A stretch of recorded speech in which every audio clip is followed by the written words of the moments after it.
Hello and welcome to this morning's 10 at 10. Today I'm joined by Mike. He's one of our technical team and he heads up our KnowledgeHUB department. So KnowledgeHUB is the product that we have for accountants to give them technical support and technical resources. And it's like KnowledgeHUB is like having a big four technical department. Even if you don't have all the people and all the bodies, you can ask the question and get the answers. So Mike is joining me today, and we're looking at a question that he's been asked in the last couple of weeks, and it's a question that comes up again and again and again. So on the basis it's been asked again and again and again, we decided to cover this question here today and to broadcast it publicly. So wherever you're joining us, if you're on our LinkedIn, if you're on YouTube, Twitter, and if you're in our Facebook group, our members Facebook group, just thank you for joining us today. Mike, what's the question that you have? And then can you give us a brief answer here, a sort of a 10-minute synopsis? Yeah, so I'm just going to start this just by sharing the screen here. So bear with me. Yeah, we can see it there now, Mike. Yeah, so the question we have today is, it's just one about a consolidation. So we have a firm who are consolidating a group of companies where the year ends of the subsidiaries are not all the same. So in this example, we did 31 December year end for the parent, 31 October year end for the subsidiary. And I suppose the firm had a couple of questions. The main one was just what are the implications of this on the consolidated accounts? You know, can we actually consolidate the companies due to the fact that they've got different year ends? What are the audit implications? So it's kind of that type of a question. So I suppose myself, John, Yvonne, and Colin would always kind of follow the same process when we're looking at questions. We try and boil it down to, well, what section of the legislation of FRS 102, of the ISAs, of Code of Ethics, or whatever, what section does that relate to? So I suppose just to go into it, the main section that we're looking at here is section 9.16 of FRS 102.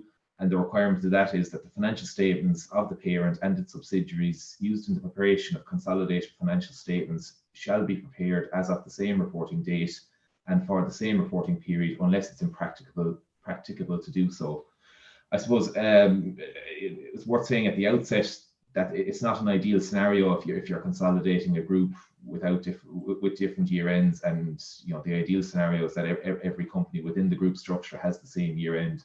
But if you're kind of stuck in a situation, I don't know, well, let's say if you can change the year end, due to the CRO rules or whatever, or there's some other reason why you'd be working off a different year end. If you are in that situation, then you look to section 9.16 of FRS 102. Section 9.16 then goes on to say where the reporting date and reporting period are not the same for the subsidiary, are not the same as the parent, the consolidated financial statements must be made up of either. So we've got two options here. So the first option, from your financial statements are made up of from the financial statements of the subsidiary as of its last reporting date before the parent's reporting date, adjusted for the effects of the significant transactions between the date of those financial statements and the date of the consolidated financial statements, provided that the reporting date is no more than 3 months before that of the parent. And I suppose just two key points there. 3 months and before, so you have to be within a 3-month gap, and the accounts of the subsidiary have to be before the parent's year end. You can't use accounts after the parent's year end date if you're going with that option. The second point, if the first option doesn't work, then we have to look at interim financial statements prepared by the subsidiary as of the parent's reporting date. So there we have two options there. And Mike, obviously, when looking at this question here, when it's an audit, Mike, it's a whole different kettle of fish. It adds an extra layer of complexity for you. But even as small audit exempt groups that don't have to audit, the accounting requirement here doesn't go away. The company law requirement for the accounts to give a true and fair view doesn't go away. Now, the question could be asked, well, if it's a small group, why are you consolidating it? Was it this question, Mike, or was it another one where actually somebody was doing a sort of a voluntary consolidation process and this issue arose? But it does apply to audits. It does get messy. But you're throughout everything that you do, the accounting standards the auditing standards, you can't just say, oh, well, we're doing an audit here now, so we have to pay more attention. The accounting standards apply no matter where you are.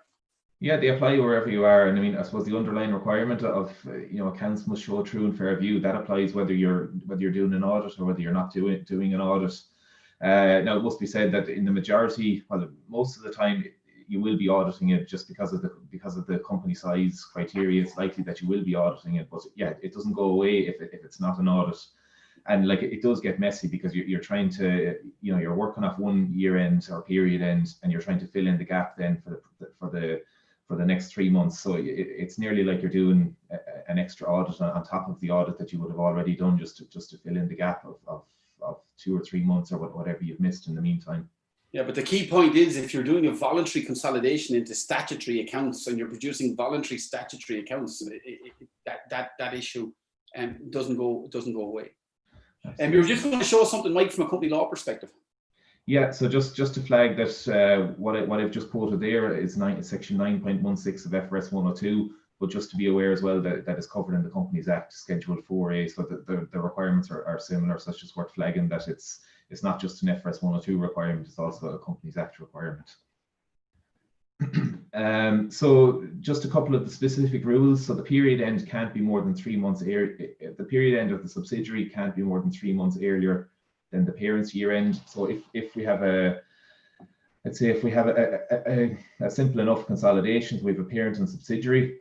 If the parent has a year end of 31/12/19 and the subsidiary has a year end of 31/7/19,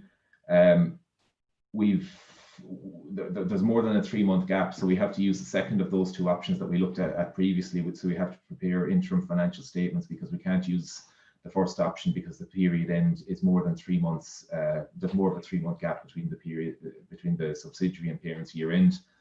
Similarly, if the subsidiary had a 2020 year end, we can't use it because the subsidiary's accounts aren't before the parent's accounts. So if that's the case, then the only option we have is to prepare interim financial statements to the same reporting date as the parent. And again, I've said it already, but it's not a desirable situation. It's easier to have year ends that are aligned. So if you can avoid it, do avoid it. I think the practical problem, Mike, where we sometimes see this is where somebody inherits a set of accounts, or where a set of accounts has gone late and it wasn't a previous consideration, and then the new accountant was going, well, what do I do here? We can't change the year ends, it's too late. Ultimately, they'll get to a point where they can change year ends if permitted. So that more than 3 month rule, obviously, it does impact practically.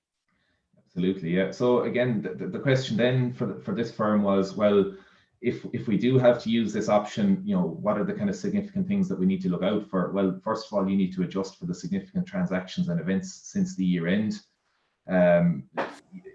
Intercompany sales, you'll need to first recognize them and then eliminate them on consolidation so that everything balances up from an intercompany point of view, and that all the intercompany sales, purchases and intercompany profits are eliminated as part of the consolidation process.